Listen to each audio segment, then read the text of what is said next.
This page showcases the cover of the official strategy guide for The Legend of Zelda: Ocarina of Time on the Nintendo 64. It's a classic. Look at young Link, poised and ready for adventure, with the Hylian shield and Master Sword. The cover boldly proclaims a perfect guide, with walkthroughs for every area, full-color maps, and reveals every secret. They're really leaning into the no-story spoilers angle, which was a big deal back then. Nobody wanted their experience ruined. The price point of $9.99 US, or $12.99 Canada, feels like a steal now. Considering the hours of gameplay assistance packed inside, it promises optional paths explained, secret boss strategies, and all the collectibles locations. A truly essential companion for any aspiring hero tackling Hyrule. It's a beautiful cover, really capturing the spirit of the game. This page presents a stunning full-page illustration from The Legend of Zelda: Ocarina of Time. We're looking at the iconic Deku tree, looming large and mysterious, with young Link standing bravely at its entrance. The artwork really emphasizes the scale of the tree. It's absolutely massive. The lighting is fantastic, with glowing particles floating in the air, creating a magical and slightly eerie atmosphere. It's a pivotal moment in the game, the first real dungeon, and a key part of Link's journey. The image is clearly intended to evoke a sense of wonder and adventure, drawing the player into the world of Hyrule. It's a beautiful piece of art that perfectly captures the game's aesthetic and the feeling of stepping into the unknown. It's a classic scene, and this illustration does it justice. It's a reminder of the sheer brilliance of Ocarina of Time's world design and how it captivated a generation of gamers. This page is packed with features showcasing the depth of The Legend of Zelda: Ocarina of Time. We've got a vibrant spread highlighting key accomplishments, collecting all 100 gold skulltulas, completing all 36 pieces of heart, and winning Epona's horse race. There's a focus on the game's secrets too, with mentions of the hidden third Ocarina song and the mysterious Mask of Truth. Screenshots show Link gliding with the hover boots and firing the light arrows, hinting at advanced gameplay elements. A How to Use This Guide section explains the dungeon map system, using a visual key to identify item locations, a clever way to help players navigate those tricky temples. Finally, a glimpse into the fishing minigame with a catch record section, promising hours of relaxing fun. It's a fantastic overview of what this guide offers, and a testament to the game's incredible content. It really shows how much there is to discover in Hyrule. This page is the table of contents for the Ocarina of Time Perfect Guide, and it's a hefty one. It's laid out like a Hyrule map itself, with sections dedicated to each major area: Kokiri Forest, Hyrule Field, Kakariko Village, Dodongo's Cavern, and so on. We've got a breakdown of all the dungeons, temples, and key locations, with page numbers clearly marked. It's reassuring to see sections for things like Lost Woods and Water Temple specifically called out.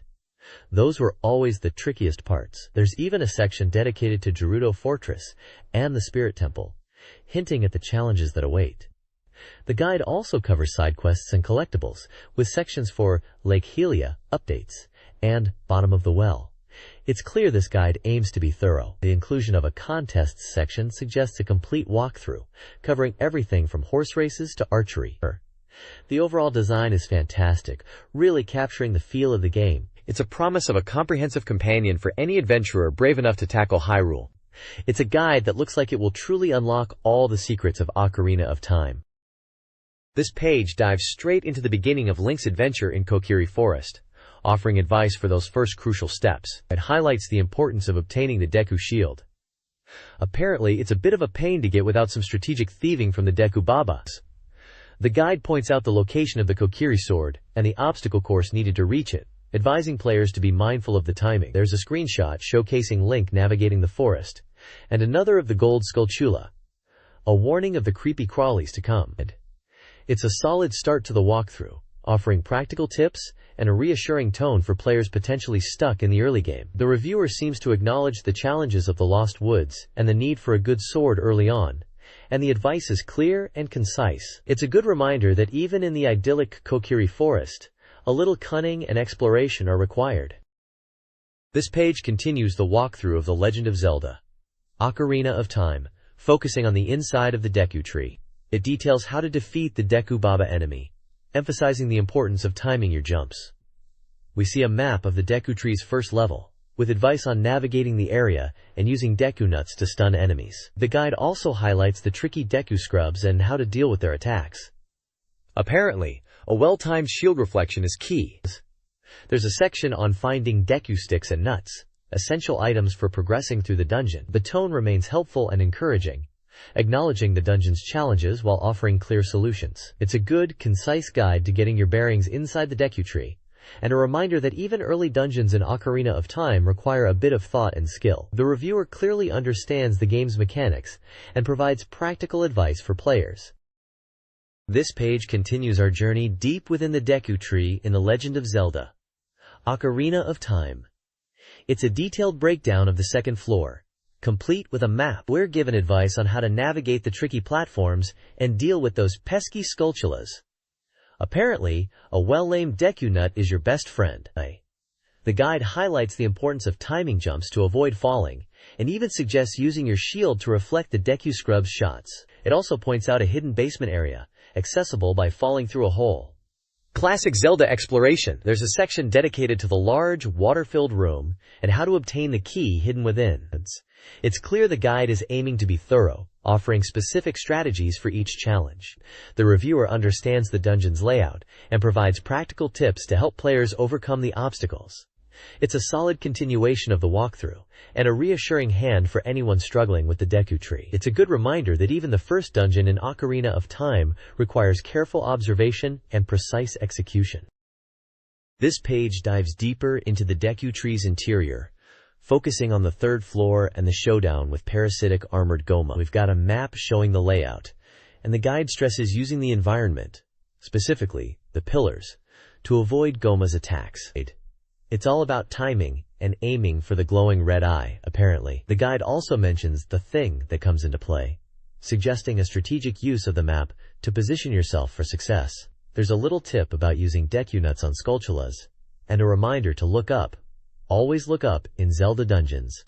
The tone is still very practical and helpful, breaking down the boss fight into manageable steps. It's reassuring to see the guide acknowledging that Goma can be tricky, and offering advice on how to stay alive. It's a solid walkthrough, and a good reminder that even early bosses in Ocarina of Time require a bit of strategy. The screenshots are clear and helpful, showing exactly what Link is up against.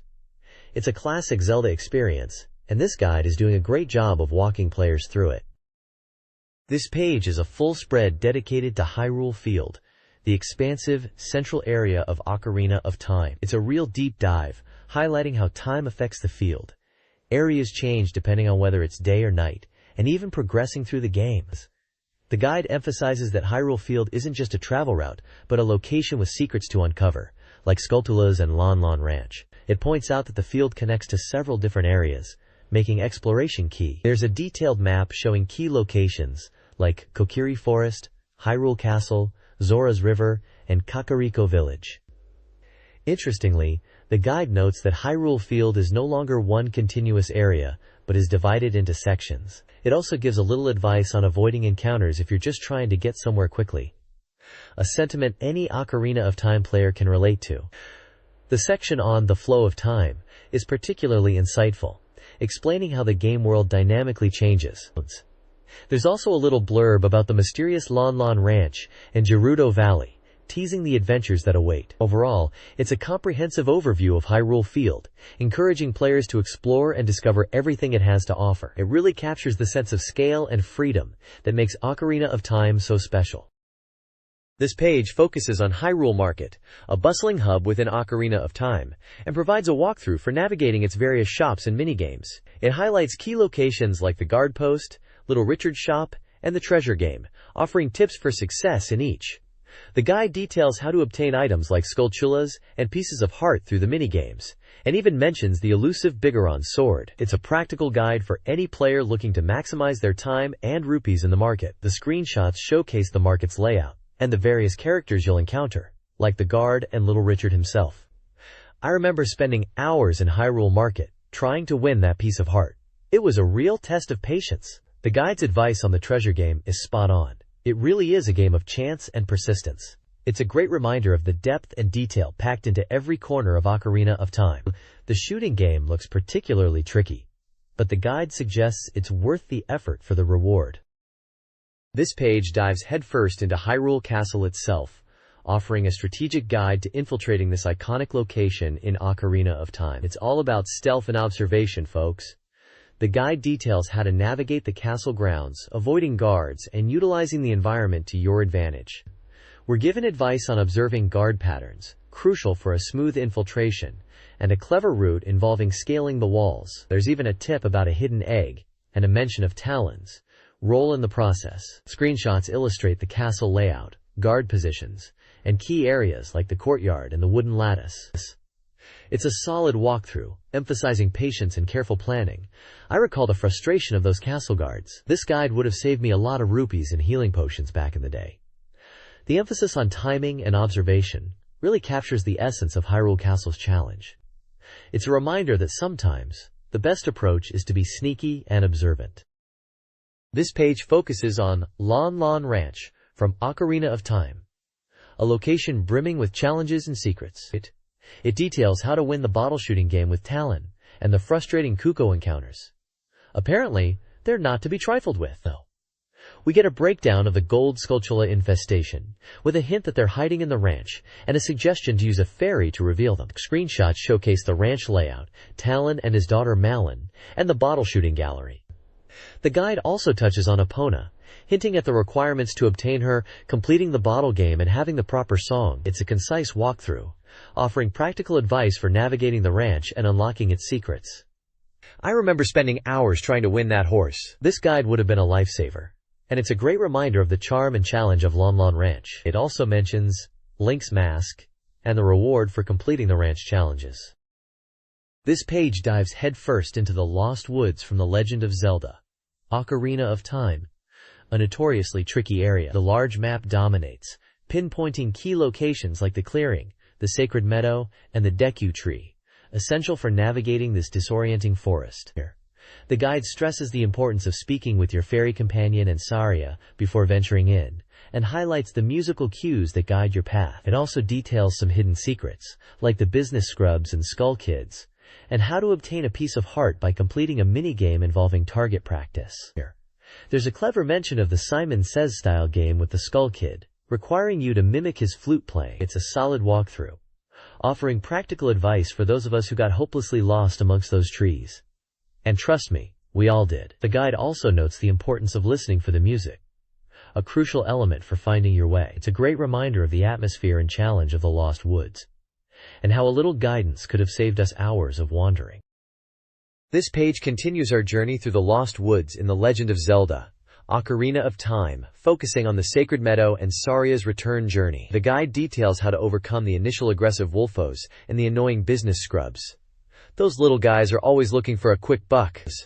It emphasizes the importance of Saria's song, a vital tool for escaping the woods, and explains how to reach the ledge leading to the next area. The screenshots clearly show the path, including the fairy fountains and the Skull Kid encounter.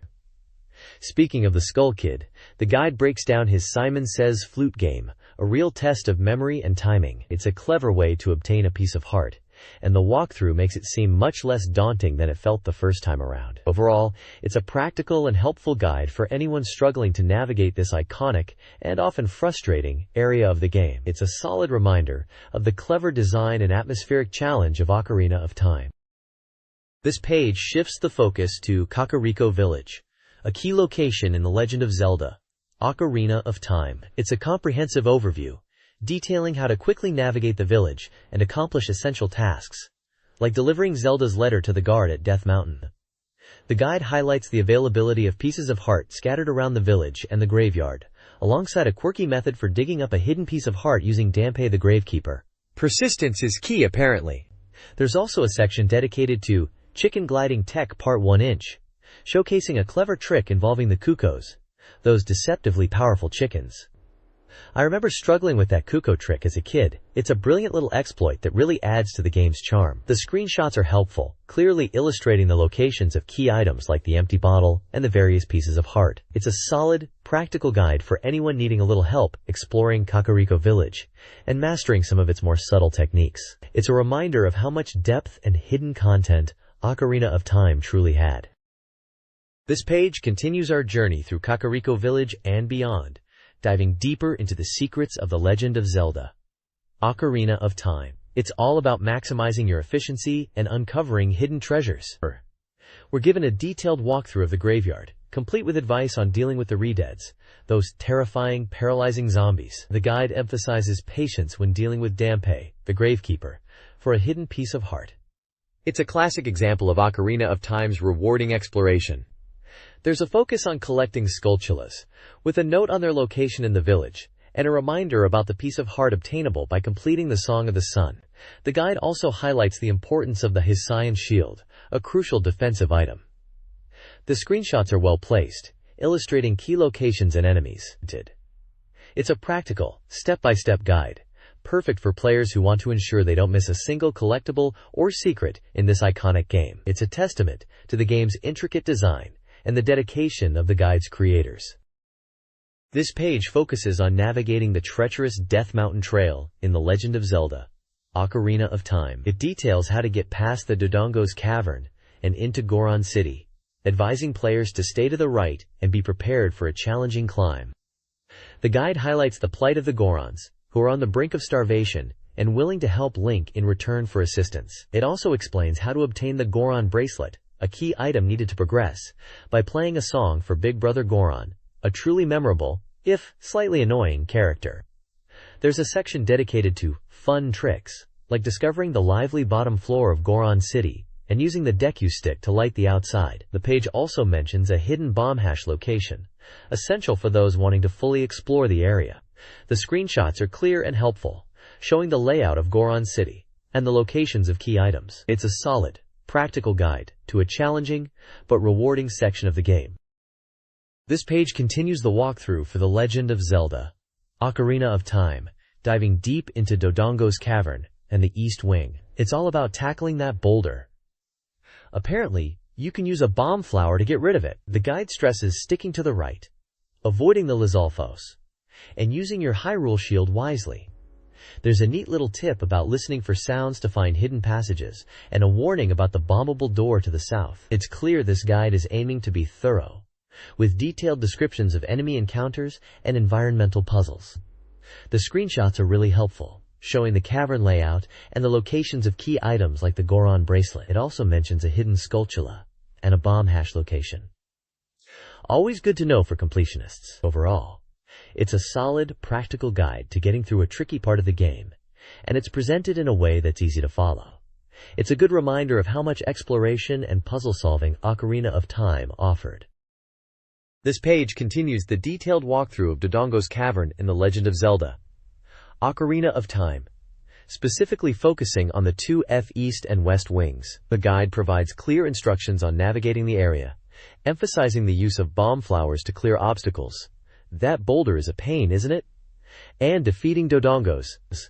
It highlights key areas, like the passageway with the business scrub, the bombable walls revealing hidden items, like a dungeon map, and the tricky platforming sections. The guide also points out the importance of listening for clues and utilizing the Hyrule shield against enemy attacks. The screenshots are well placed, illustrating the cavern's layout and the locations of important elements. There's even a mention of a hidden skulltula for those completionists among us. It's a very practical guide, breaking down the challenges into manageable steps, and it's a testament to the depth and complexity of Ocarina of Time's dungeon design. It's a good reminder of how much fun it was to explore and discover secrets in this classic game. This page dives straight into the heart of Dodongo's Cavern, specifically the boss arena and how to tackle King Dodongo himself. It's a fairly straightforward fight, but the guide doesn't leave anything to chance, detailing how to get to the arena. Those skulltulas are a nuisance, aren't they? No. And the best strategy for bringing down the infernal dinosaur king. The screenshots are excellent, showing the layout of the final chamber and highlighting Dodongo's weak point. The guide emphasizes using bomb flowers to stun him, and then exploiting the opening to attack. It's a classic Zelda boss battle, relying on pattern recognition and precise timing. There's a nice little section on the two missing skulltulas, for those of us who like to 100% everything. It's a good reminder of the secrets hidden within Hyrule, and the satisfaction of finding them all. Overall, it's a concise and helpful guide to conquering King Dodongo, and a testament to the clever design of Ocarina of Time's dungeons. It's a good reminder of how much fun it was to explore and discover secrets in this classic game. This page is all about expanding your options in Goron City, now that you've got some bombs to play with. It's detailing how to get the bomb bag, increasing your bomb carrying capacity, and a piece of heart. The guide explains how to trigger a little event by lighting all the torches in town, which causes a pot to appear with a reward. It's a neat little side quest, and the screenshots clearly show where everything is located. There's also a cheeky hint about Darunia's dance. Apparently, he's quite the mover. It's a good reminder that Ocarina of Time isn't just about dungeons and bosses. There are plenty of secrets and quirky interactions to discover in the overworld too. The guide is really encouraging exploration and making the most of everything Hyrule has to offer. And who doesn't love a good dance-off with a Goron? It's a fun little section, and a testament to the game's charm. This page continues our journey through Hyrule. Diving into the areas surrounding Death Mountain, we've got a breakdown of the Great Fairy Fountain, essential for upgrading your spin attack and magic power, and a guide to navigating the treacherous Death Mountain crater. It seems the guide is really pushing players to explore every nook and cranny, highlighting secrets like the piece of gold Skulltula hidden within the crater. The screenshots are super helpful, pinpointing exactly where to go. It's a good reminder that Ocarina of Time rewards curiosity, and there's always something to find if you're willing to look. There's also a mention of the bomb bag upgrade. Building on the previous page's advice about utilizing bombs, it's all about maximizing Link's capabilities and preparing for the challenges ahead. The guide is doing a great job of breaking down the game into manageable chunks, offering clear instructions and visual aids. It's a solid resource for any aspiring hero. This page focuses on Hyrule Field and Hyrule Castle, continuing to offer detailed exploration advice for Ocarina of Time. It points out hidden locations like the Fairy Fountain and bombable walls, encouraging thorough searching. The guide details how to obtain Din's Fire, a useful magic ability, and provides a walkthrough for the Bombchu bowling alley within Hyrule Castle, a fun side quest. Screenshots clearly illustrate key locations and actions, like activating the Fairy Fountain and aiming in the bowling alley. It's clear the guide wants players to fully utilize Link's tools, specifically bombs, and rewards exploration with upgrades and secrets. The tone remains helpful and encouraging, reinforcing the idea that Ocarina of Time is a game about discovery and mastering its mechanics. The heart piece location is also highlighted, a classic incentive for dedicated players. This page dives headfirst into Zora's River, a fairly linear area, but one brimming with secrets for the keen-eyed adventurer in Ocarina of Time. The guide highlights the importance of magic beans, those little lifesavers you plant to get well, and points out prime planting spots. We've got a breakdown of the chicken gliding tech, essential for reaching those pesky pieces of heart, and a map showing their locations. It's all about timing your jumps and gliding just right. The guide also reminds us about the singing frogs, and how to whip out ocarina tunes to collect those golden Skulltulas hiding nearby. The reviewer clearly wants you to explore every nook and cranny, emphasizing the rewards for doing so. It's a classic Zelda formula: exploration, puzzle solving, and a little bit of musical talent. The screenshots are well placed, showing exactly where to find those Skulltulas and how to navigate the river's currents. A solid page for anyone struggling with Zora's River, or just wanting to make sure they don't miss a thing. This page continues our journey through Hyrule with a detailed look at Zora's domain in Ocarina of Time. It's all about diving, collecting silver scales, a minigame where you're racing against the clock to grab rupees, and ultimately, finding Princess Ruto. The guide explains how to access the silver scale game, emphasizing the 50-second time limit and the reward of a scale after each successful attempt. There's a handy screenshot showing Link diving for rupees, and a map pinpointing Ruto's location within the domain. Interestingly, the guide notes that you can replay the silver scale game an unlimited number of times, making it a good source of rupees. It also highlights the importance of using the first-person perspective for precise diving. The shop data section provides a quick reference for item prices, including the essential magic bean and heart piece. Overall, it's a practical page, offering clear instructions and visual aids to help players navigate Zora's domain and progress in their quest to find Princess Ruto. It's a classic Zelda experience, exploring a beautiful, watery realm and solving puzzles to unlock its secrets. This page shifts the focus to Lake Hycelia and Gerudo Valley, continuing our exploration of Hyrule's diverse locations in Ocarina of Time. We've got a breakdown of the Lake Hylia fishing minigame. Sounds tricky, needing precise timing to reel in those fish.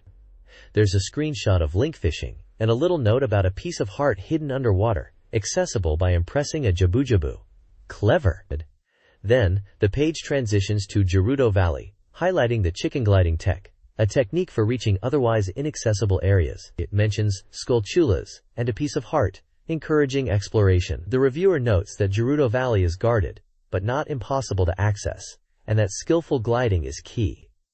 There's a small section detailing the bugs and skulltulas found in the area, and a screenshot of Link battling a skulltula. It's a solid page, offering practical advice for tackling two very different, but equally memorable, areas of Hyrule. It's all about mastering the environment and uncovering hidden secrets. Classic Zelda gameplay. This page dives deeper into Ocarina of Time, specifically tackling Jabu-Jabu's belly and the challenges within Zora's fountain. It's a walkthrough of sorts, detailing how to feed Jabu-Jabu, a rather unpleasant task involving fish, to progress. We see screenshots illustrating the process, from catching fish to, depositing them into the giant fish's mouth. There's a map snippet showing the location of skulltulas near Zora's fountain, hinting at collectible opportunities. The guide also touches on the tricky task of collecting skulltulas, mentioning their location and importance. It's a practical guide, breaking down a potentially confusing section of the game into manageable steps. The tone is helpful and encouraging, typical of a good strategy guide. It's all about overcoming obstacles and uncovering the secrets hidden within Hyrule's depths. It's a classic example of how Ocarina of Time rewards exploration and puzzle solving. This page continues the walkthrough of Jabu-Jabu's belly in Ocarina of Time, and boy is it fragrant. We're now deep inside, navigating a truly disgusting digestive tract filled with worms and, apparently, a lymph node? Seriously! The guide details how to deal with the shadowy creatures and the giant worms blocking your path, recommending the use of your sword and even a slingshot. It's all very practical, with screenshots showing exactly where to go and what to do. We meet Ruto, the Zora princess, who's less than thrilled to be stuck in there. The guide points out how to get her moving again, which involves a bit of persuasion and some bubble-based shenanigans. It's a classic example of Ocarina of Time's quirky characters and puzzle solving. The level layout is shown, with numbered sections highlighting key areas and challenges. It's a pretty comprehensive breakdown, ensuring you won't get completely lost in Jabu-Jabu's innards. Honestly, this section of the game was always a bit gross, but this guide makes it manageable, and maybe a little less stomach-churning. This page continues right where we left off, still deep within the delightful interior of Jabu-Jabu. It's all about navigating the rest of the belly, dealing with more of those creepy crawlies, and rescuing Princess Ruto, who, let's be honest, is a bit of a damsel in distress. The walkthrough breaks down the remaining sections of Jabu-Jabu's innards, with numbered points, showing you how to activate switches, avoid obstacles, and generally not get eaten. There's a focus on using the slingshot to hit those pesky suckers and the orange-brown tentacle things. Apparently, they're vulnerable to a good projectile attack.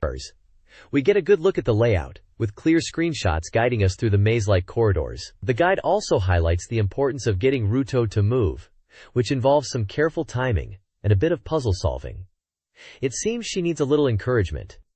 Honestly, this section of Ocarina of Time always felt a bit claustrophobic and gross, but this guide does a fantastic job of making it feel manageable. It's a testament to the game's clever level design and the guide's ability to break it down into bite-sized chunks. The final section details the boss fight, giving you a heads-up on what to expect and how to defeat the big bad. It's a classic dungeon crawl, and this guide is your trusty companion.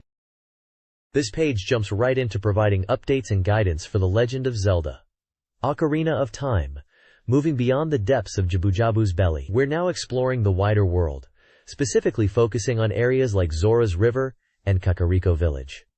There's a cool spotlight on the bioelectric anemone, Baronade, noting its unique design and how it's used in-game. Apparently, it's a key ingredient for a fairly easy toss. The guide details how to obtain the boomerang, skulltulas, and heart pieces scattered around Zora's River, and how to navigate Kakariko Village, emphasizing the importance of checking back at the skulltula house regularly.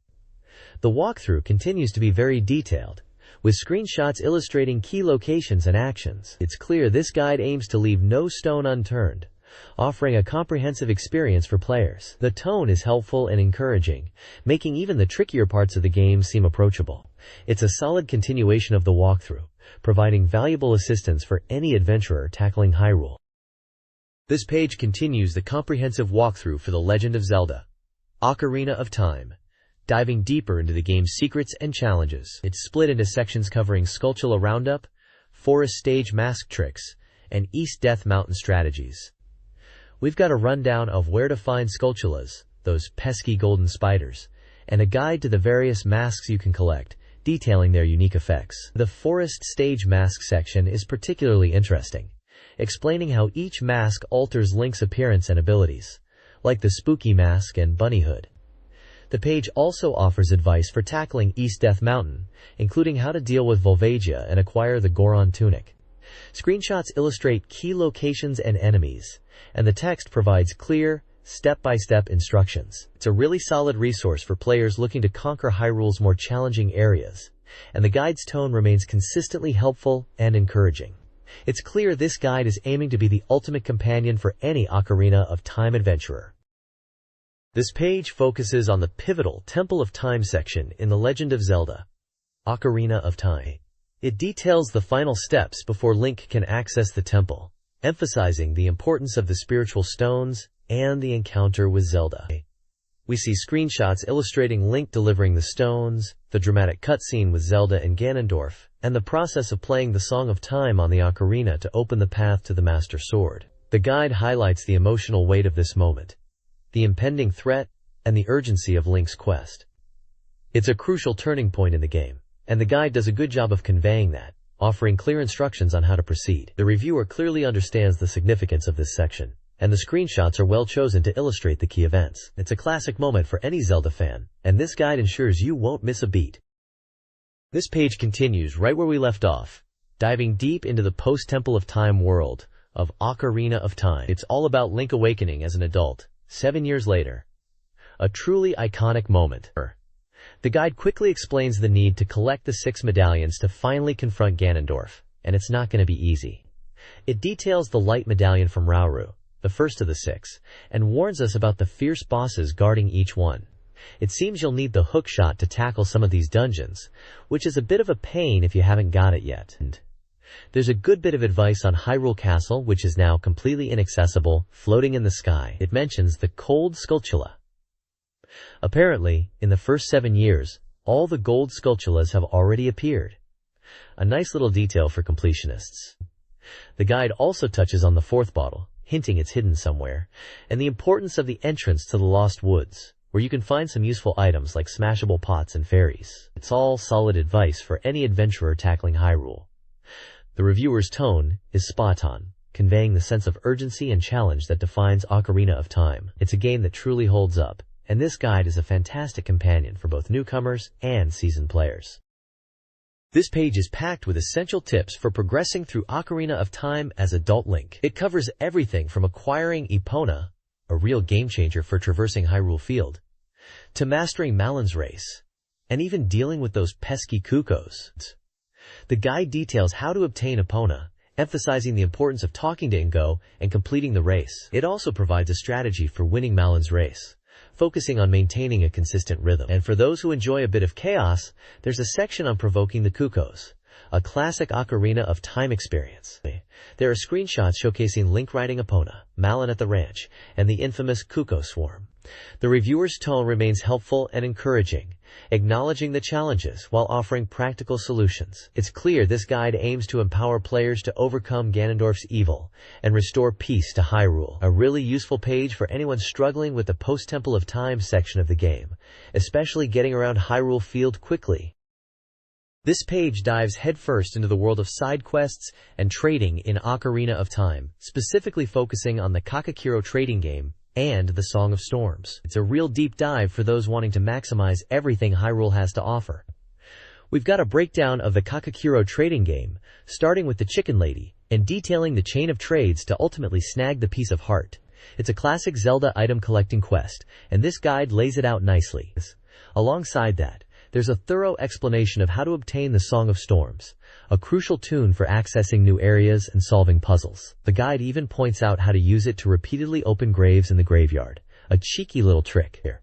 There are screenshots illustrating the trading sequence, Link playing the ocarina, and the graveyard location. The tone is informative and playful, encouraging experimentation and exploration. It's a solid page for players looking to uncover all of Ocarina of Time's hidden secrets and really get the most out of their playthrough. It's a good page for those who want to find all the secrets and hearts in the game. This page is all about venturing into the Lost Woods and tackling the Sacred Meadow Valley in Ocarina of Time. It's a proper walkthrough, complete with a map of the Lost Woods showing key locations like the Forest Temple and the path to the Skull Kid. The guide highlights the importance of following the correct path and listening for cues to navigate the woods, especially after the Deku Tree's demise. It also mentions the gold skulltulas hidden within, with a note about the one near Point 4 being particularly useful. Then we move on to the Sacred Meadow Valley, warning players about the moblin patrols and the tricky giant goblins. The guide suggests using the Z targeting to keep them at bay, and advises on how to open the path forward. It's a pretty straightforward layout, with screenshots showing Link in both locations, and a clear focus on helping players overcome these challenging areas. It's a solid page for anyone struggling with these sections, offering practical advice and visual aids to get you through. It's good to see the guide pointing out the importance of the Song of Storms from the previous page, as it's likely useful in these areas too. This page dives headfirst into the Forest Temple in Ocarina of Time, offering a detailed walkthrough and some cheeky advice. It's clear this guide isn't afraid to poke fun at the player. This may be the first of the 5 temples, but if you're expecting it to be any easier than the other 4, you'll be in for a nasty surprise. A sentiment any seasoned Zelda player can relate to. The page breaks down the temple's layout, highlighting key areas like the Great Hall and the dangers within, such as blue bubbles and skulltulas. It emphasizes the importance of the hookshot for traversing gaps and defeating enemies, and even notes how it reacts to different surfaces. There's a good focus on combat tactics too, advising players to use Z-targeting against Stalfo, and to time their shield perfectly to deflect attacks. The guide also points out the hidden gold skulltulas near the entrance, a nice touch for completionists. Overall, it's a well-structured page, with helpful screenshots, and a conversational tone that makes it easy to follow. It's a solid resource for anyone struggling with this iconic temple. This page continues our deep dive into the Forest Temple of Ocarina of Time, presenting a detailed map spanning the first, base, middle, and top floors. It's a proper visual breakdown, complete with annotations pointing out key features and potential pitfalls. We're given advice on navigating the Great Hall and courtyards, dealing with those pesky skulltulas, and utilizing the Song of Time to clear passages. The guide cleverly suggests ignoring the skulltulas roaming the walls, a surprisingly effective tactic. It also highlights the importance of the hookshot for reaching higher areas and solving puzzles. The box-pushing puzzle in the middle floor gets a specific mention, with a hint to examine the boxes from different angles. And of course, the ever-annoying blue bubbles are flagged as a challenge, requiring the use of your precious small keys.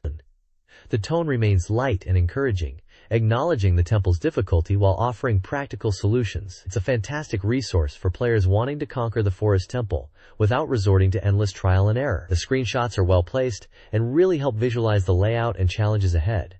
It's a solid continuation of the guide, providing clear and concise assistance. This page continues the walkthrough of Ocarina of Time's Forest Temple, diving deeper into the challenges awaiting Link. The page focuses on the upper levels, detailing strategies for the master floor and the final confrontation with the Phantom Ganon.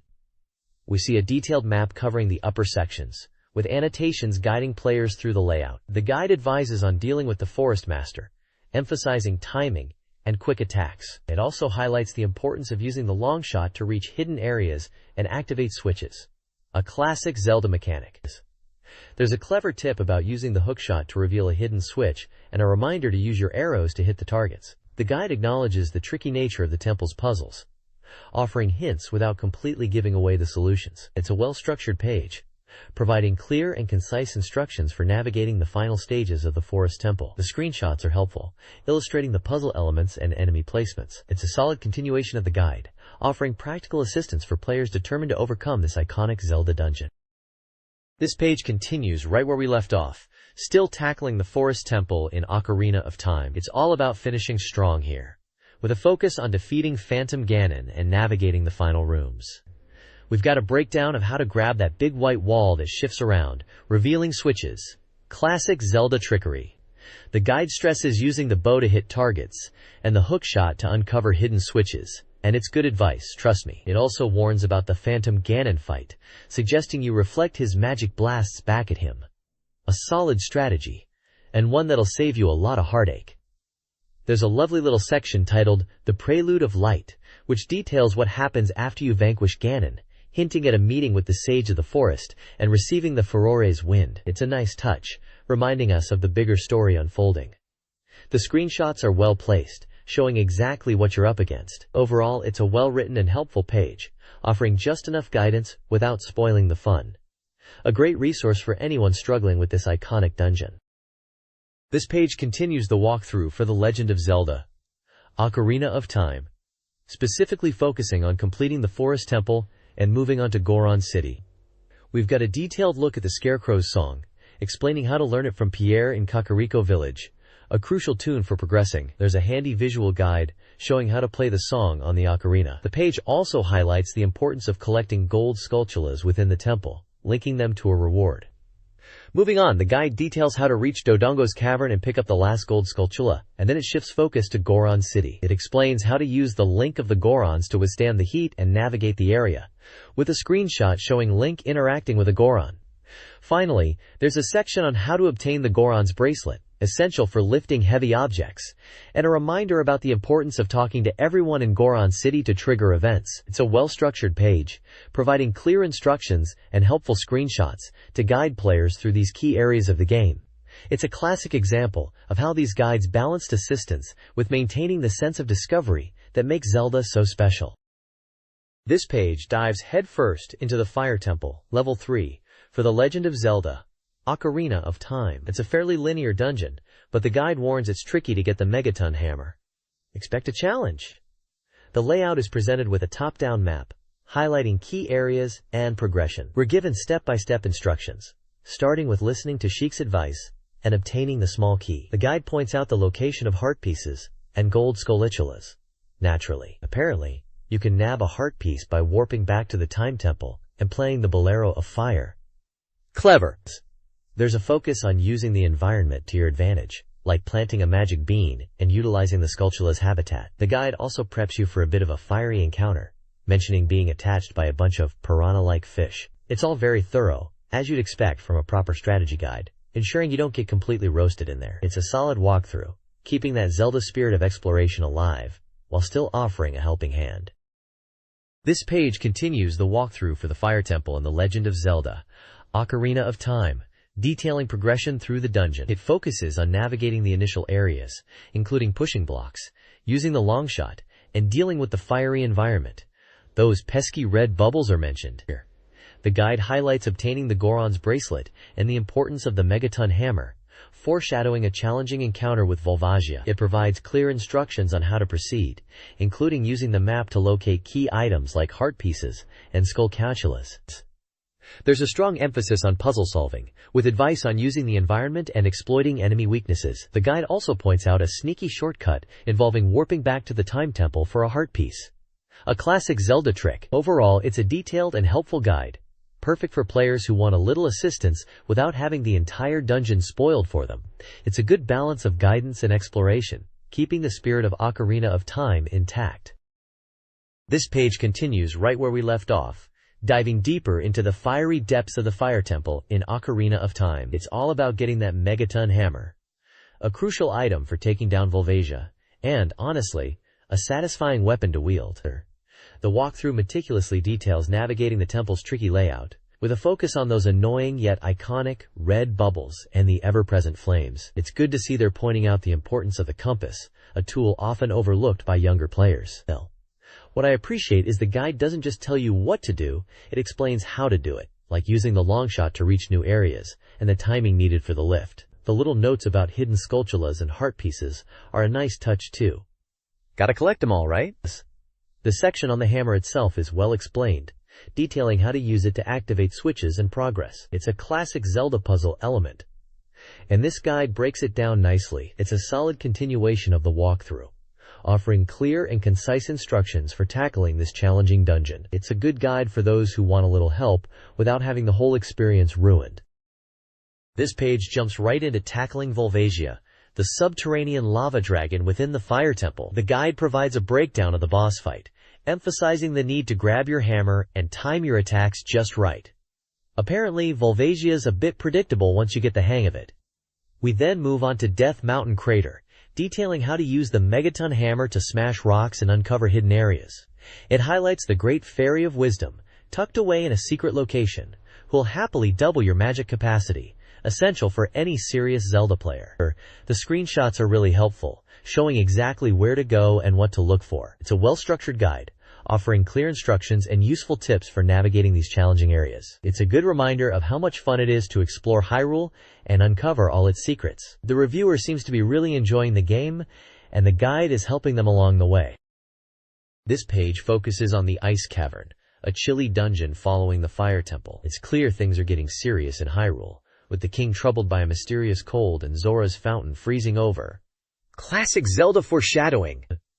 The guide details navigating the icy terrain, emphasizing Link's ability to jump across water, which is crucial given the environment. It points out the location of Skulltulas and the importance of finding the iron boots to progress. There's a good emphasis on using the map and being aware of potential pitfalls. The screenshots show off the cavern's layout, highlighting enemies like freezards and stalactites. The guide also mentions the potential to find the piece of heart, always a welcome discovery. It's a solid walkthrough, offering practical advice for tackling this frosty dungeon. The reviewer notes the importance of saving the king before challenging the dungeon, a subtle hint at the larger narrative at play. It's a good reminder of the exploration and puzzle solving that makes Ocarina of Time so special. This page showcases a walkthrough for the third room of what appears to be a classic adventure game, likely from the 16-bit era judging by the graphics. The room is filled with icy terrain and enemies called keys, flying creatures vulnerable to fire. The guide details how to obtain and use freeze flasks to create ice platforms, allowing access to higher areas and ultimately, the exit. It's interesting to see the emphasis on manipulating the environment with items, a common puzzle element in games of this period. The guide also mentions silver rupee puzzles involving blocks and timing, and a Song of Time mechanic to alter the environment. Sounds like a clever bit of game design. There are screenshots illustrating the room layout, enemy positions, and the use of the freeze flasks. The text provides specific instructions on how to navigate the room, pull targets, and avoid falling off icy platforms. It's a pretty thorough guide, offering help for players who might be stuck. The overall tone is helpful and encouraging, typical of these strategy guides. The bottom of the page shows a continuation of the walkthrough into the next room, focusing on a bridge puzzle and more rupee collection. This page continues the walkthrough for what is clearly the Legend of Zelda, Ocarina of Time, and we're now tackling the Water Temple, a notorious challenge for many players, myself included. It seems Link has freed King Zora and is now back at Lake Hycelia, preparing to dive deep. The guide focuses on obtaining the iron boots, a crucial item for navigating underwater sections, and the Zora tunic, which allows Link to breathe underwater, essential for this temple. It details how to acquire the blue fire to melt the ice blocking access to the tunic. We're also seeing hints about the gold scale and the Skulltula, suggesting side quests and collectibles within the temple. The guide emphasizes the importance of the hover boots for reaching higher areas and the long shot for grappling. It's a pretty comprehensive overview of the items needed and the general strategy for tackling this complex dungeon. The reviewer's tone remains helpful, acknowledging the temple's difficulty, but offering clear instructions. It's good to see they're pointing out the importance of exploration and collecting items. This temple is all about preparation. The screenshots are well placed, illustrating the key areas and item locations. It's a solid guide for anyone struggling with the Water Temple, a dungeon that has caused many a gamer headaches over the years. This page continues the deep dive into the Water Temple, and honestly, it's no walk in the park. We're still firmly in Ocarina of Time territory, and this guide is really laying out the steps to conquer this beast of a dungeon. The focus now is on actually getting into the Water Temple, and the guide details how to manipulate the water levels, a core mechanic of this place. It's all about raising and lowering those levels to access new areas. And the screenshots clearly show the process. We're seeing how to use the hover boots to reach those tricky spots. and the long shot to grapple across gaps. There's a lot of emphasis on the iron boots, naturally, and the Zora tunic, which are absolutely vital for underwater exploration. The guide also points out the importance of the normal boots for navigating certain sections, and even mentions a hidden Triforce symbol. Gotta collect them all, right? The reviewer isn't shying away from the fact that this temple is difficult, but they're providing clear, step-by-step instructions. It's a solid walkthrough, and anyone struggling with the water temple would be well advised to follow it closely. It's a dungeon that tests your patience and problem-solving skills, but with this guide, you've got a fighting chance. This page continues the walkthrough of the water temple in Ocarina of Time, and it's getting even more intricate. We're now dealing with precise movements using the hover boots, long shot, and iron boots. Mastering these is key. The guide breaks down how to navigate the complex water level manipulation, showing exactly where to aim the long shot and when to switch boots. There's a section dedicated to a small room with a switch that triggers a barrage of enemies, and the guide advises using the hook shot to take them down quickly. Interestingly, the guide highlights a hidden Triforce symbol, rewarding exploration and attention to detail. It also mentions using Zelda's lullaby to raise the water level, a crucial step in progressing through the temple. The text emphasizes the importance of switching between the normal boots and iron boots to access different areas, and the screenshots are really helpful in visualizing the process. Honestly, this temple is a real test of skill, but this guide is doing a fantastic job of demystifying it. It's a solid, step-by-step approach that should help any player conquer this challenging dungeon. It's a testament to the game's design that even with a guide, it still requires careful execution and problem-solving. This page continues the walkthrough for the water temple in The Legend of Zelda, Ocarina of Time, focusing on level 3F. It's all about precision here, folks. The guide details how to jump from platforms using the hover boots, and cleverly use the long shot to reach distant targets. We're seeing screenshots illustrating the tricky water level manipulation. Raising and lowering it with Zelda's lullaby is key, as we already knew. The guide points out a room filled with techites, recommending the hookshot for a swift takedown. There's also a mention of a hidden Triforce symbol, rewarding those who explore thoroughly. The walkthrough then moves on to defeating Shadow Temple's boss, Dark Link, with a focus on mirroring his movements and utilizing horizontal slashes. It also highlights the importance of using the iron boots to sink to the bottom and find a secret passage. Honestly, this temple is notorious for being a pain, but this guide is doing a great job of breaking it down into manageable steps. It's a testament to the game's design that even with a guide, it still requires skill and patience. The illustrations are clear and really help visualize the solutions. This page dives deeper into the trials of the water temple in The Legend of Zelda, Ocarina of Time, now tackling level 2F, and the final showdown with Morpha. It's all about precise long-shot usage and timing those jumps. Classic Zelda stuff. We see a detailed map highlighting key areas, including a room with pesky Tessekites, and the path to the boss. The guide emphasizes raising and lowering the water level to access new areas and find a small key. It's clear this temple is designed to test your spatial reasoning and problem-solving skills.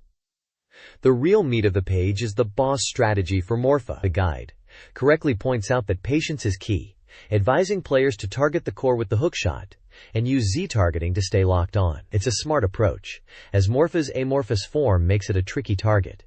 Honestly, Morpha is a unique boss encounter, and this guide provides a solid strategy for taking it down. It's a good reminder that Ocarina of Time isn't just about combat.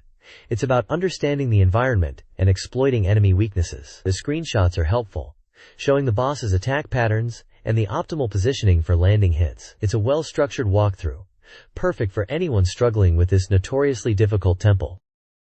This page continues the walkthrough for The Legend of Zelda, Ocarina of Time, moving beyond the water temple and into the post-game content.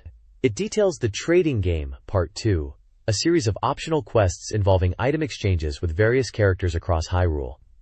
We see a map highlighting locations like Gerudo Valley, Zora's Domain, and Kakariko Village, alongside screenshots of Link interacting with characters. The guide breaks down the trading sequence step by step, emphasizing the importance of knowing the order to maximize efficiency. It's a clever system that encourages exploration and rewards players for interacting with the game world. There's also a section on acquiring Skulltulas and arrows, essential for completing side quests and tackling challenges. The guide notes the best times to find arrows and how to obtain the Bigoron sword, a powerful weapon that requires a lengthy trading quest to acquire. Honestly, the trading game is a fantastic addition to Ocarina of Time, adding a layer of depth and replayability. This guide does a great job of demystifying the process, making it accessible to players of all skill levels. It's a testament to the game's design that even optional content feels so rewarding and engaging. This page focuses on the bottom well area in Ocarina of Time, detailing how to return to Link's past and access this hidden location. It explains you need both the Lens of Truth and the spiritual stones to proceed. The guide walks you through obtaining the Lens of Truth from the villagers in Kakariko Village, who lost it some years ago. A nice touch of backstory. It also highlights the importance of playing the Song of Storms within the well to drain the water and reveal a hidden dungeon. There's a clear breakdown of the dungeon itself, noting it's largely an illusion and features gold skulltulas. Screenshots show Link navigating the dungeon and battling a giant skulltula. The guide emphasizes the need for quick reactions and careful observation to succeed. It's a classic Zelda dungeon, relying on puzzle solving and combat. The section on the piece of heart acquisition is interesting, mentioning the need to sing both the adult and child versions of the Song of Storms. It's a clever mechanic that reinforces the time travel aspect of the game. Overall, this page provides a solid, step-by-step guide to conquering the bottom well, a memorable and often overlooked area in Ocarina of Time. This page continues the walkthrough for the bottom of the well dungeon in The Legend of Zelda, Ocarina of Time. It's a detailed map and strategy guide, showing Link navigating the illusory depths and battling the giant skulltula boss. The guide stresses sticking to the edges to avoid falling into pits, and highlights the importance of the Lens of Truth for revealing hidden pathways and skulltulas. It breaks down the dungeon into sections, pointing out key items like the 3 keys needed to unlock doors in the south. There's a section dedicated to the Gibdo and Keese encounters, and a note about needing to play both the adult and child versions of the Song of Storms to obtain a piece of heart. The screenshots are really helpful, showing exactly where to go and what to expect. It's a solid, practical guide for anyone struggling with this tricky dungeon, a real testament to the game's clever design and the guide's thoroughness. It's a classic Zelda experience, and this guide does a great job of walking you through it. This page dives headfirst into the Shadow Temple from The Legend of Zelda, Ocarina of Time, offering a walkthrough for those brave enough to face Bongo Bongo. It's a pretty comprehensive guide, detailing how to warp in using the Lens of Truth, essential for navigating this spooky dungeon. The page highlights the importance of using the Din's fire to light torches and open the door, and points out the illusory nature of some areas, particularly in the northeast section, with those pesky Keese and Redeads. It even gives a little warning about the dungeon map being hidden, and the need to play both the adult and child versions of the Song of Storms to get a piece of heart.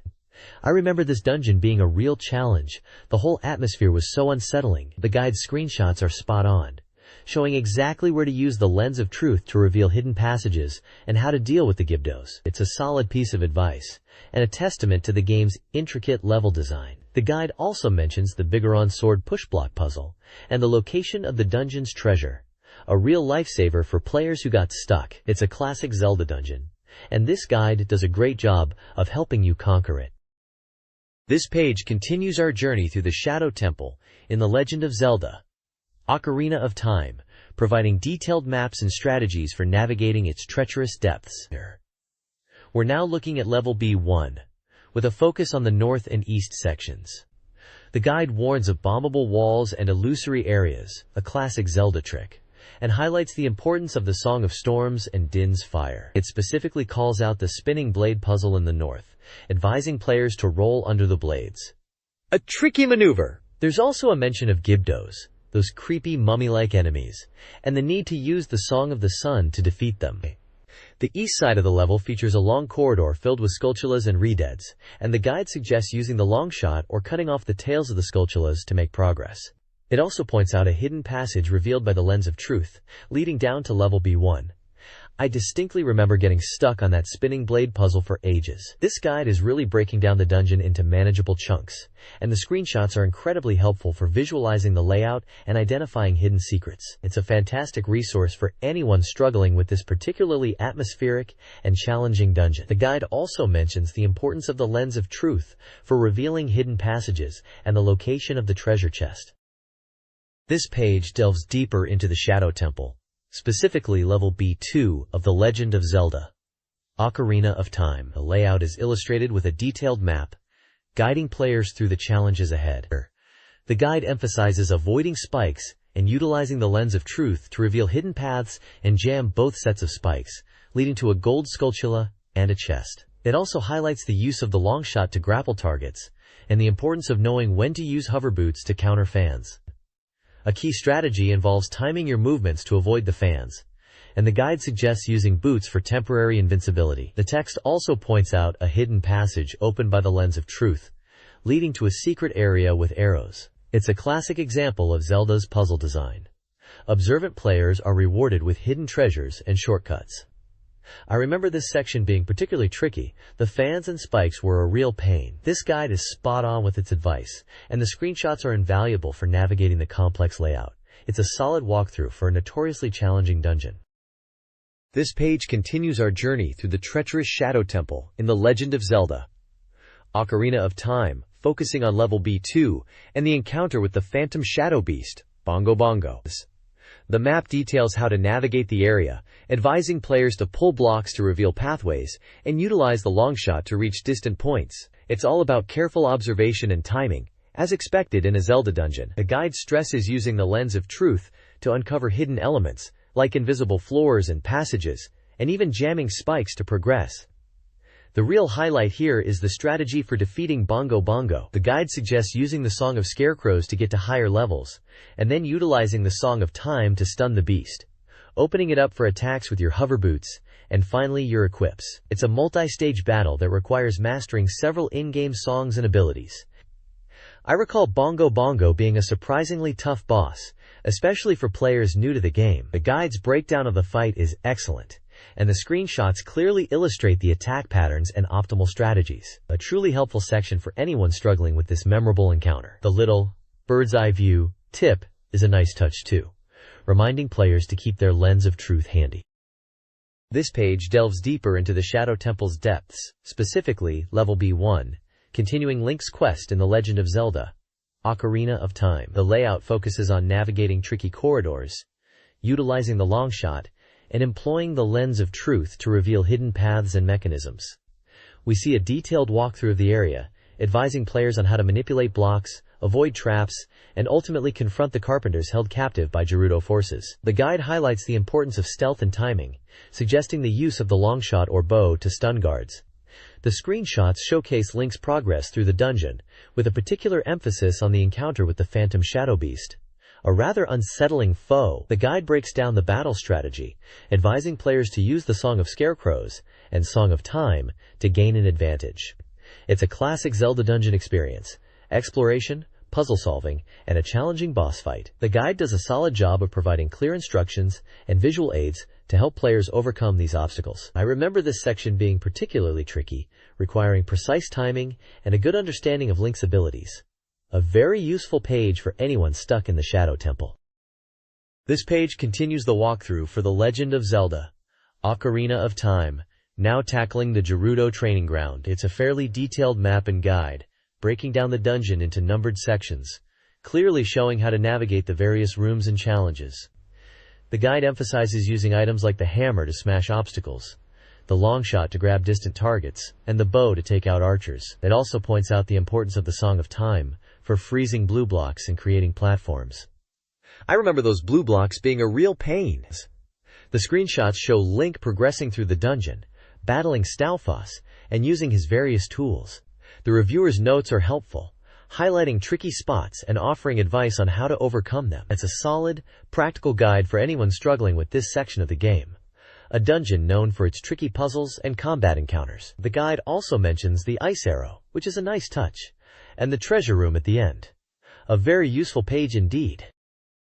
This page jumps right into the next areas of Hyrule, focusing on the Haunted Wasteland, Fairy Oasis, and the Desert Colossus in The Legend of Zelda, Ocarina of Time. It's a classic layout, screenshots alongside detailed walkthrough text.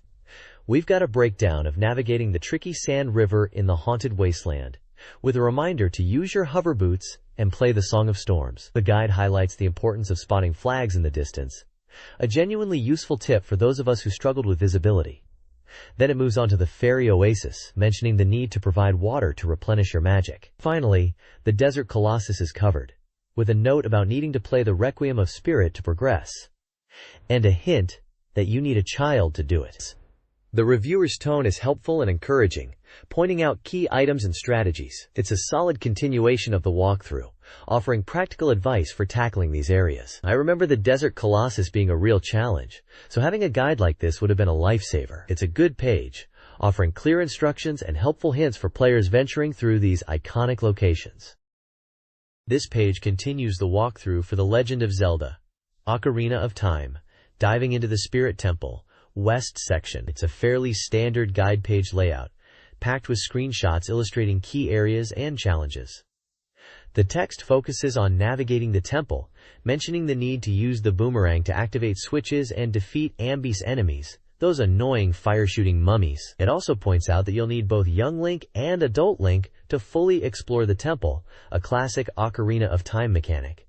There's a specific call-out to the Colossus fight, reminding players they need to be a child to access certain areas. The guide also offers advice on finding the iron boots and the silver gauntlets, essential items for progressing.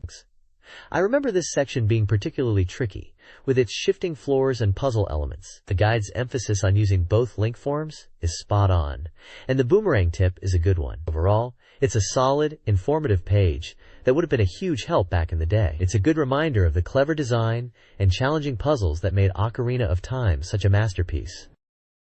This page continues the Spirit Temple walkthrough, now focusing on the east side of the 3Fs. We're still dealing with that classic Ocarina of Time dual Link gameplay, switching between young and adult Link to overcome obstacles. The guide highlights the tricky iron knuckle enemies, those tough, gray-skinned brutes, and suggests using a well-timed jump attack to exploit their weakness. It also reminds us about the importance of the boomerang for hitting distant switches, a recurring theme in this temple.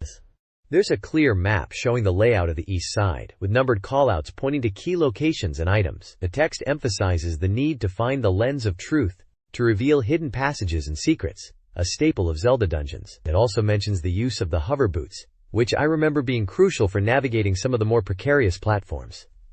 Overall, this page is a solid continuation of the walkthrough, providing clear instructions and helpful tips for tackling the Spirit Temple's east side. It's a good reminder of the temple's intricate design and the satisfying feeling of uncovering its secrets. The guide's advice on the iron knuckles is particularly useful, as those guys can be real pain without a good strategy. This page continues right where we left off, diving deeper into the Spirit Temple's east side on the 3rd floor. It's all about navigating a complex area using both young and adult Link, a core mechanic of Ocarina of Time that still feels brilliant today. The guide points out the tricky puzzle involving a couple of rupee-grabbing vents and the importance of the Song of Time to reset blocks. Classic Zelda stuff. It also reminds us about the lens of truth, essential for revealing hidden pathways, and the hover boots for those tricky jumps. There's a detailed map showing the layout, highlighting key areas like the Big Rupee Room and the location of the Skulltula. The text mentions defeating the Colossus and using the magic plant to reach higher areas. It's a pretty comprehensive walkthrough, offering clear instructions and helpful tips for tackling this challenging temple. Honestly, the Spirit Temple was always a tough one, but this guide is doing a great job of breaking it down. It's a good reminder of the clever design and satisfying exploration that made Ocarina of Time such a masterpiece. This page continues the walkthrough of the Spirit Temple's east side, specifically the 3rd floor, and it's getting intricate. We're still juggling between young and adult Link, utilizing that time-shifting mechanic to its fullest. The guide details how to access areas as both forms, mentioning the use of the hover boots to reach higher platforms, and the lens of truth to reveal hidden chests and pathways. It highlights a sneaky trick involving a couple of vents that dispense rupees. A nice little bonus. There's a clear emphasis on using the Song of Time to manipulate blocks and reset puzzles, a staple of Zelda gameplay. The map is incredibly helpful, pinpointing the location of the Big Rupee Room and a Skulltula, and the text guides you through defeating the Colossus and utilizing the magic plant for vertical traversal. It's a solid, step-by-step approach to a notoriously challenging section of the game, and it's reassuring to see how well-designed and logical the puzzles are, even if they were fiendishly difficult at the time. The guide even has a little playful jab at players who might struggle, calling them suckers. A nice touch of classic gaming guide attitude. This page jumps right into the heart of the Spirit Temple, specifically the 4th floor, and it's all about the Twinrova boss fight. The layout shows the room and the positioning of the Sorceress Sisters, Twinrova, and gives a heads up about their tricky attack patterns, fast, ribbon-like movements that demand precise timing. The guide stresses the importance of using the Bigoron sword here, which, let's be honest, is always a good idea when you've gone through the effort of getting it. It also points out a clever shortcut, using the long shot to bypass some of the arena's obstacles. There's a little side note questioning if players really think they can defeat Twinrova without the Bigoron sword, a playful dig at those who might try a more unconventional approach. The map details the layout of the room, and the text explains the first form of the boss, mirroring each other, and how to reflect their attacks. It's a solid breakdown of a memorable boss battle, and the guide's tone is spot-on, helpful, but with a touch of that classic gaming guide sass. This page continues the deep dive into the Legend of Zelda, Ocarina of Time, shifting focus to collecting those elusive gold skulltulas. It seems our guide author is apologetic for a slight oversight in the previous section regarding Gerudo Fortress locations. Happens to the best of us, right? No. The bulk of the page details the remaining gold skulltulas, specifically those hidden within Gerudo Valley and the Gerudo Fortress. Screenshots pinpoint their locations, with notes on how to reach them. From archery training grounds to a sneaky spot near the carpenter's nest. There's even a little section dedicated to things that look like skulltulas but aren't. A helpful reminder to not waste your time on false leads. The guide culminates in a section titled, The Final Gold Skulltula, promising a reward for completion, a heart container, and a boastful message from the Skull Kid. It's a classic completionist challenge, and the guide's playful tone, did we, adds to the charm. Overall, it's a practical and well-illustrated guide for dedicated players, aiming for 100% completion, and it's clear the author has a genuine love for the game and a knack for providing helpful, if slightly cheeky, advice. This page is all about tackling Ganon's castle in The Legend of Zelda, Ocarina of Time. It's a walkthrough for the 6 barriers protecting the castle, acknowledging that the castle itself isn't overly difficult once you've cleared the temples and collected the medallions.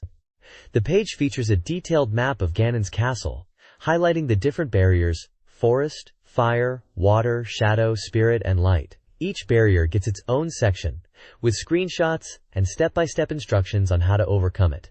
For example, the forest barrier involves using Din's fire to light torches, while the water barrier requires manipulating water levels. It's a pretty comprehensive guide, aimed at helping players navigate the final dungeon and prepare for the showdown with Ganon. The tone is helpful and straightforward, just what you'd expect from a strategy guide. It's good to see they've broken down each barrier individually, making it easier to follow along. A classic guide for a classic game. This page continues the in-depth walkthrough of Ganon's castle in The Legend of Zelda, Ocarina of Time, focusing on the remaining barriers: spirit, shadow, and light. It's a very practical guide, showing exactly where to go and what to do with clear screenshots. The spirit barrier section details using the long shot to latch onto targets and avoid spike pillars, while the shadow barrier explains how to use the hover boots and Song of Time to navigate tricky platforms and defeat enemies. Finally, the light barrier section instructs players on reflecting light with the mirror shield to open the final door.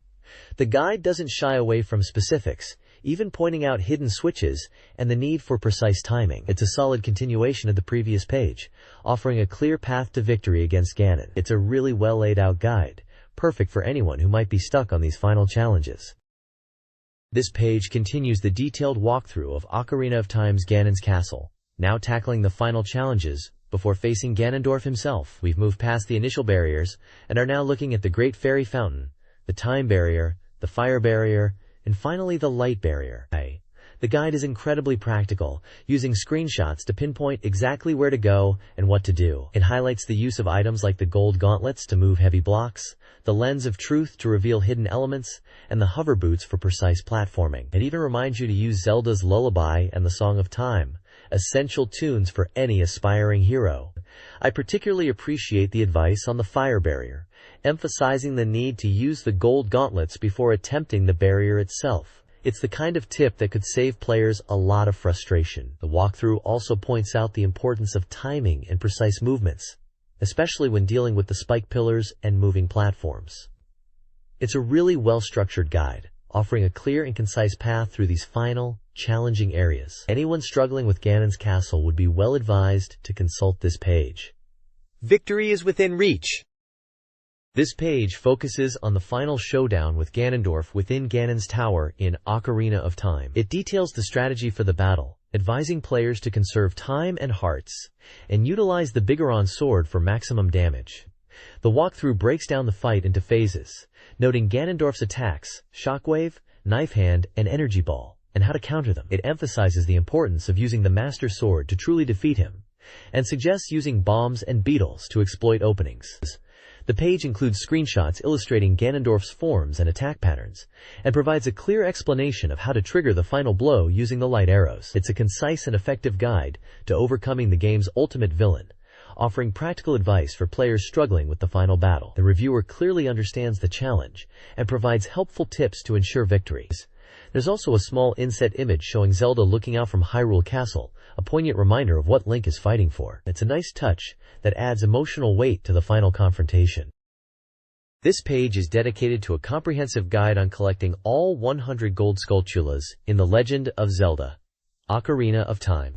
It's a real completionist challenge, isn't it? The page is laid out with a map-like presentation, dividing Hyrule into distinct areas: Kokiri Forest, Hyrule Field, Sacred Meadow, Lost Woods, Death Mountain Trail, Goron City, Zora's Domain, Hyrule Castle, and Kakariko Village, each showcasing the locations of these hidden collectibles.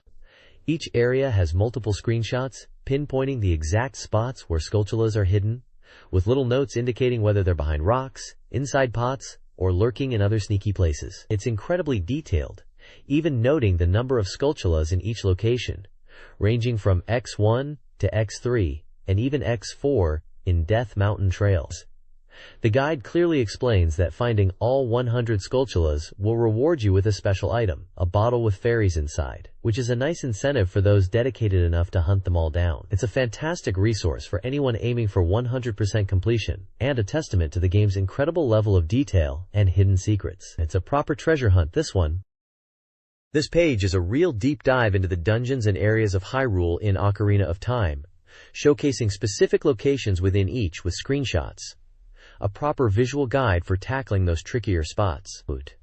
We've got Gerudo Valley, X4 locations shown: the Haunted Wasteland, X1, Fire Temple, X5, Ice Cave, X3, Water Temple, X5, Bottom of the Well, Shadow Temple, and Spirit Temple, all laid out. It's not just a list, though. Each screenshot has a little caption pointing out exactly what you're looking at: a hidden passage, a specific wall to blow up, or a tricky puzzle element. Dodongo Cavern and Deku Tree also get some love, with screenshots highlighting key areas. The guide is really focusing on those hidden areas and secrets within the dungeons, the kind of stuff you'd easily miss on a first playthrough. It's a fantastic resource for anyone wanting to fully explore Hyrule and uncover everything it has to offer. It's clear this guide is aimed at players who want to master the game, not just beat it. It's a proper companion for any aspiring hero. This page is dedicated to collecting heart pieces in The Legend of Zelda: Ocarina of Time. It's a comprehensive appendix detailing the locations of all 36 heart pieces scattered throughout Hyrule, aiming to help players maximize Link's health. The page is visually dominated by screenshots from various locations across the game: Hyrule Field, Lost Woods, Zora's River, Goron City, Death Mountain Crater, Hyrule Market, Lon Lon Ranch, Zora's Domain, Lake Hylia, Kakariko Village, and the Haunted Wasteland. Each screenshot is accompanied by a brief description pointing out the heart piece's location and any relevant details, like needing to be an adult or a child to access it. It's a really useful resource for completionists, offering a clear visual guide to finding every hidden heart piece. The guide doesn't just tell you where to find them, but also hints at how to get them, making it a valuable tool for any player looking to fully complete the game and unlock Link's full potential. It's a proper treasure map for aspiring heroes. This page is a vibrant explosion of gaming goodness. We've transitioned from meticulously mapping heart pieces to a full-on showcase of strategy guides from versus books. It's a real trip down memory lane, seeing covers for Resident Evil 2, Metal Gear Solid, Perfect Dark, and Final Fantasy VED, all in one place. The main focus is clearly on promoting versus books, as the source for better gamers make better guides. They're really leaning into the idea of providing comprehensive assistance to players. There's even a little order form at the bottom, complete with pricing. Zelda's Collector's Edition for $12.99, Resident Evil 2 at $9.99, and so on. But the real star is the Big Poe Appendix, taking up a large portion of the page. It's a guide to finding all 10 Big Poes in Ocarina of Time, complete with screenshots showing their locations. It's a clever little challenge within the game, and this guide breaks it down nicely. It's a great example of the kind of detailed support versus books offers. It's a fantastic page for any Ocarina of Time player looking to master all its secrets, or anyone who remembers the golden age of gaming guides. This page is a testament to the power of a good strategy guide, and versus books clearly dominated the scene. The entire page is plastered with glowing reviews, almost like a wall of fame for their publications. They're touting themselves as creating the best video game strategy guides, period. A bold claim, but backed up by quotes from publications like GamePro and ECM/GameSpot. It's awesome to see titles like Resident Evil 2, Final Fantasy VI, Tekken 3, and Street Fighter Alpha getting such high praise. The reviewers aren't just saying the guides are helpful, they're saying they enhance the gaming experience, revealing secrets, and not spoiling the fun. One quote even states the Resident Evil 2 guide is better than GameFan's official guide. Ouch! There's a real sense of community here too, with comments from managers of a Babbage's store and regular gamers all singing versus books praises. It's a fantastic snapshot of a time when physical guides were essential for tackling challenging games, and versus books were clearly the kings of the castle. The back cover features the Versus Books logo and tagline, "The maker of the Ocarina of Time, the complete strategy guide." This page is a striking full-page illustration ripped straight from the heart of the Legend of Zelda, Ocarina of Time. It's a dramatic split-screen depiction of the eternal struggle between light and darkness, good and evil. On the left, we have Link, youthful and determined, wielding the Master Sword, surrounded by allies like Zelda and the Seven Sages, Impa, Ruto, Nabooru, Saria, Darunia, and the ghostly figures of the other sages. A beam of light emanates from the sacred realm, signifying hope. The right side is a chaotic scene of Ganondorf's forces, Stalfos, Darknuts, and various monstrous creatures, clashing against Link in a fiery, red-tinged landscape. Ganondorf himself looms large, radiating power and malice. It's a fantastic visual representation of the game's core conflict, showcasing the epic scale of the adventure and the weight of Link's quest. The artwork is incredibly detailed and dynamic, capturing the essence of Ocarina of Time's world and characters. It really hammers home the feeling of a desperate battle for the fate of Hyrule. It's a powerful image that would have instantly resonated with any fan of the game back in the day.